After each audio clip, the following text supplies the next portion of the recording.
হয়েছিল আমি যা দেখেছি, আমি আমার কথাটুকু অল্প দুটো তিনটা বাক্যে বলি। আমার তো একটা ডেলিগেটকে লিড করছে, আমার সাথে আরও মানুষজন ছিলেন, তারা তাদের ইমিগ্রেশন পার করে চলে গেলেন। আমার ইমিগ্রেশন যখন শুরু হলো আমি মুহূর্তেই বুঝতে পারলাম তারা দেরি করছেন, তাদের সময় লাগছে। তারা তারপরে নানান জনের সাথে কথাবার্তা বলছেন।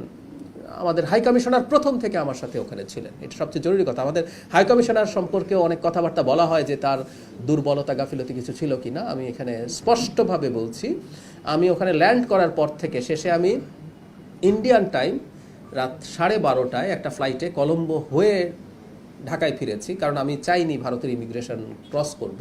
সেই জন্য আমারও বেশ কিছু ঝুট ঝামেলা হয়েছে। পুরো সময়টা হাই কমিশনার পাশে ছিলেন, তিনি তার জায়গা থেকে সলভ করার চেষ্টা করেছেন বিভিন্ন জায়গায় ফোন করে। সমস্যা কি হয়েছে আমি নিজের মুখে বলছি না, এটা পত্র বিশেষ করে ইন্ডিয়ান মিডিয়াতে এটা যথেষ্টই এসছে। তারা তাদের সোর্স থেকে তাদের খবর টবর দিয়েছেন, কিন্তু 2 ঘন্টার মাথায় আমি ডিসাইড করেছি যে ইটস টু মাচ, আমি আসলে আর ঢুকবো না। এবং এই সময়টাও যে আমি এই রাষ্ট্রের, আমি আবারও বলছি ব্যক্তি না, আমি একটা এই রাষ্ট্রের একটা পদে আছি, সেই পদের প্রতি যে সৌজন্য সেটা ল্যাক করেছে বলে আমার মনে হয়েছে।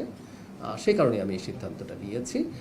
এবং সেটা কেন কি হয়েছে সেটার কারণ আপনার সম্ভবত ইন্ডিয়ান মিডিয়াতে বা বাংলাদেশের অনেক মিডিয়াতেও এসছে, সেটা পাবেন। আমি আসলে আর খুব বিস্তারিত বলছি না। সময়ের সাথে সাথে দেখা যায় নিত্য নতুন প্রয়োজন, রেডি থাকতে হয় প্রতি মুহূর্ত। তাই এলো ইনোভার, যেন আপনি লাইফে থাকেন রেডি প্রতিদিন। Innova, designed for now. না, আর কিছু বলবো না। আমি যা দেখেছি, আমি ডিসিশন কেন নিয়েছি আমি সেটা আপনাকে জানালাম। যে আমার মনে হয়েছে আমি ওখানে 2 ঘন্টা যখন হয়ে গেল তখন আমার মনে হয়েছে আসলে এটা টু মাচ, আমি আর অপেক্ষা করব না, আমি ব্যাক করব। তারপর আমি আসলে আমার পাসপোর্ট ফেরত চাইলাম। যখন আমি পাসপোর্ট ফেরত চাইলাম তখন তাদের দিক থেকে খুবই আন্তরিকতাপূর্ণভাবে তারা, এটা বলতে হবে, তারা আমাকে রিকোয়েস্ট করেছেন। কিন্তু আমার মনে হলো হোয়াট হ্যাপেন্ড, এটার একটা প্রতিবাদ রেজিস্টার থাকা দরকার আছে।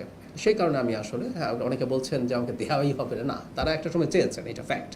এটা দেখবেন যে বিভিন্ন মিডিয়াতে ওভাবেই এসছে, কারণ ওখানে অনেক মানুষ প্রেজেন্ট ছিলেন, তারা একটা পর্যায়ে চেয়েছেন।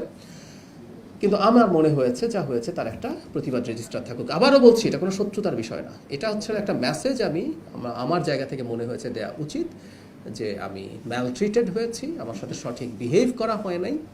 কারণ আমি যখন যাব এই তথ্য জানানো হয়েছিল, আমাকে নিয়ে যদি কোনো সমস্যা থেকে থাকে সেই সমস্যা তারা সমাধান করা অথবা অবজেকশন আগে দেয়া, এরকম কিছু হলেই হয়তো হতো। কিন্তু না, যেটা ঘটলো সেই কারণেই এটা ওভাবেই করা হয়েছে। আমি যা দেখেছি, আমি আমার দিক থেকে, আমি তার ভেতরে কি হচ্ছে কেন হচ্ছে এগুলো তার আমি বুঝতে পারছি না। আমি যেটা দেখেছি, আমাকে দেরি করানো হচ্ছে, আমাকে যেভাবে রাখা হয়েছে বসানো হয়েছে সেটা আমার কাছে সঠিক মনে হয়নি।